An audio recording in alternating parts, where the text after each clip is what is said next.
Remember, if all you see is all you see, then you don't see all there is to be seen. For anyone who is visually impaired in the audience, what up, first of all? As a visual description, I'll start by describing myself. I am a black African woman, 5'7" and some change.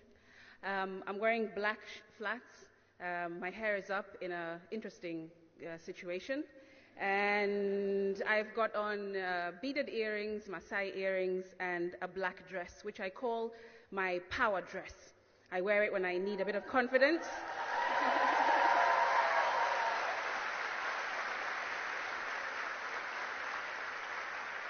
I wear it when I need a bit of confidence because right now I'm sweating in many places. My knees are like jelly and I really need to pee all of a sudden. But thank you for having me.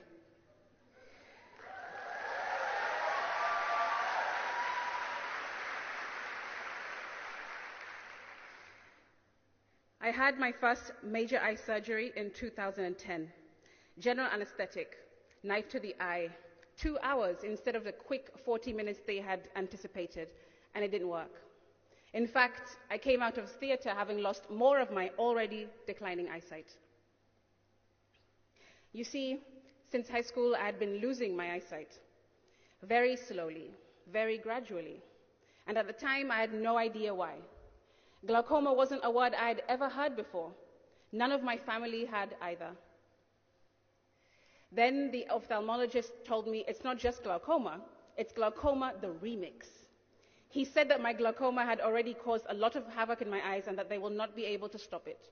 That it's more aggressive in black Africans because of the color of our eyes, and that I'll probably be blind by 25. Between then and now, I've had over 20 different procedures, trying desperately to get back even a tiny bit of what I lost long ago. I was a teenager then.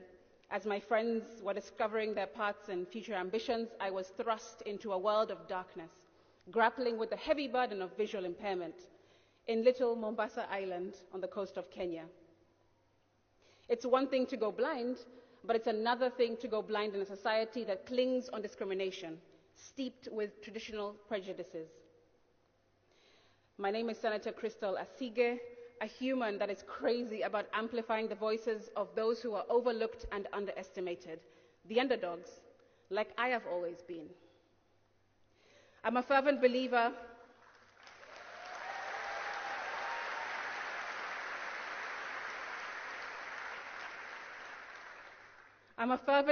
in making people feel seen and heard, no matter their ability or disability. If you find me on social media, it may look incredibly colorful. You'll see me in Parliament one day, in the studio the next, with politicians, the UK trade envoy to Kenya, then to a doctor's appointment in the evening. But in reality, all of who I am work harmoniously to fulfill my assignment, my purpose. I feel like I've already lived 5 lives in one and encountered a plethora of lessons, each brimming with wisdom and perspective. However, the most crucial lesson I've learned is if all you see is what you see, then you don't see all there is to be seen. Let those words resonate, because they encapsulate my journey. In the depths of isolation and despair, I learned that if you cannot change a circumstance, then change the way you look at your circumstance. Because what is the alternative? In my case, the alternative was to give up. But that did not sit well with me. So I made the choice to either accept what is or commit to what could be, and I chose the latter. It became crystal clear to me that there is a difference between visual impairment and disability. This is visual impairment, but this is disability.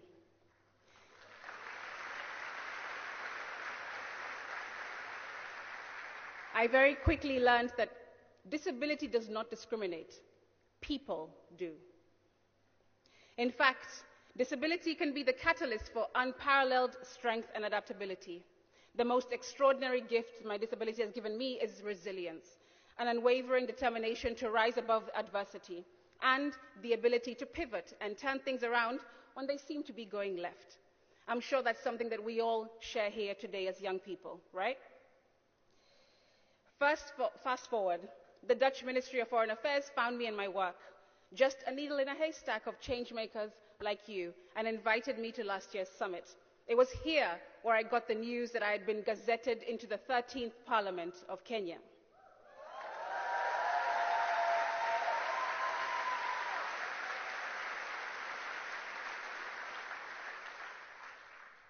It was pretty wild. I came to one young world as an ordinary Kenyan, but returned home as a senator. Now, I'm at the heart of Kenya's dynamic political landscape, gracefully navigating its twists and turns. I am one of the youngest parliamentarians, one of the top performing female senators, and also voted top 40 under 40 in Kenya. Hey!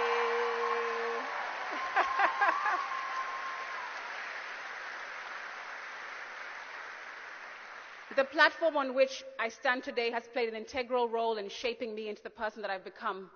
It has infused me with the confidence that is nothing short of transformative. It's given me a glimmer of hope and inspired people who are young watching me, not only in Kenya but across the globe. Given me a voice that I've since used to champion the rights of PWDs, the youth and women in Kenya. It is truly remarkable what confidence mixed with hard work, good timing, and throwing in a dash of magic beans can achieve. Since the last summit, I've tirelessly worked towards making Kenya more inclusive and equitable. The laws that I am sponsoring now, such as the PWD bill, the Kenya Sign Language bill, the Learners with Disabilities bill, the Startup bill, the Public Participation bill, and 4 major amendments to transportation laws to address increasing road crashes that are killing too many young people in Kenya today. I'm trying to pave a way for a more brighter and accessible Kenya for everyone today. Standing before you, I am not just Senator Crystal Asige. I am a visually impaired person, representing people with disabilities who are treated as taboos, pushed into the shadows, and hidden from the faces of the world as if they are less than or less than. My mantra that I walk around with every single day is, I have glaucoma, but glaucoma does not have me.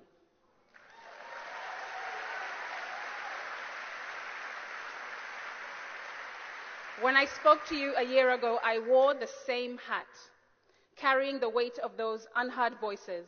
From this place of determination and purpose, I started the Crystal Asige Foundation, which is dedicated to creating an inclusive society to break down the barriers within our infrastructure, our systems, society, and culture.